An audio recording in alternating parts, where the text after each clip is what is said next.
Адвокат Икрамидин Айткулов алдамчылыкка шек саналып кармалды. Бул маалыматты Бишкек шаардык ички иштер башкармалыгы ырастады. Маалыматка караганда өткөн жылдын сентябрь айында Жаран Айткулов андан $5,5 миң алдап алганын жана ага карата чара көрүп берүүнү өтүнүп кайрылган. Материалдар териштирилип, башкы прокуратурага берилген. Жактоочу жазык кодексинин негизинде шек саналууда. Ал Бишкек милициясынын убактылуу тергөө абагына камалды. Жактоочунун аялы Раушан Айткулова күйөөсү сурак бергенден кийин кармалганын Facebook баракчасына жазды жана ага жалган жала коюлуп жаткандыгын белгилеген. Икрамидин Айткулов милициянын кызыкчылыгын саткан деген негизде кызматтан алынган мурдагы ички иштер министринин орун басары Курсан Асановдун адвокаты болчу. Республика партиясынын лидери Өмүрбек Бабанов улуттук коопсуздук боюнча мамлекеттик комитетке экинчи жолу сурак берүүгө барат. Ал шайлоо маалында Онадырдагы билдирүүсүнө байланыштуу күбө катары суралып жатат. Башкы прокуратура 2017 жылдын 28 сентябрында ошол кезде президенттикке талапкер катары үгүт иштерин жүргүзүп жүргөн Бабановдун сүйлөгөн сөзү боюнча кылмыш ишин козгогон. Ал 20 августта УКМКга ошол иштин алкагында күбө катары суракка чакырылган.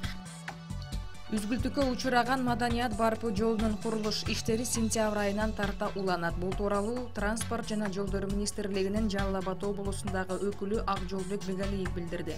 Анын айтымында курулушту каржылоочу банктын комиссиясы келип, долбоор экспертизадан өткөн.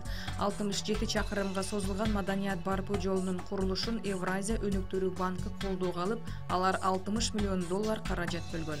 Тендерден Азвирт компаниясы $51 миллион утуп алган. Бүгүн Ысык көлдө мугалимдердин август конференциясы өтүүдө. Ага өлкө аймагынан келген 300дөй мектеп жана билим берүү мекемелеринин жетекчилери катышат.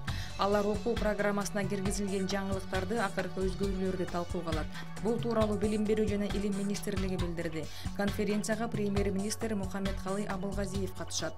Өткөн айда Абылгазиев өкмөттүн алдында мугалимдердин айлыгын көтөрүү боюнча милдеттер тургандыгын белгилеген. Бул үчүн механизмдерди иштеп чыгууну тапшырган.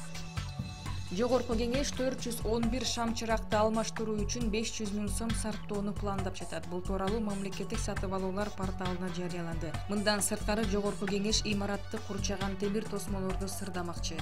Ал үчүн бюджеттен 280 миң сом ажыратылган.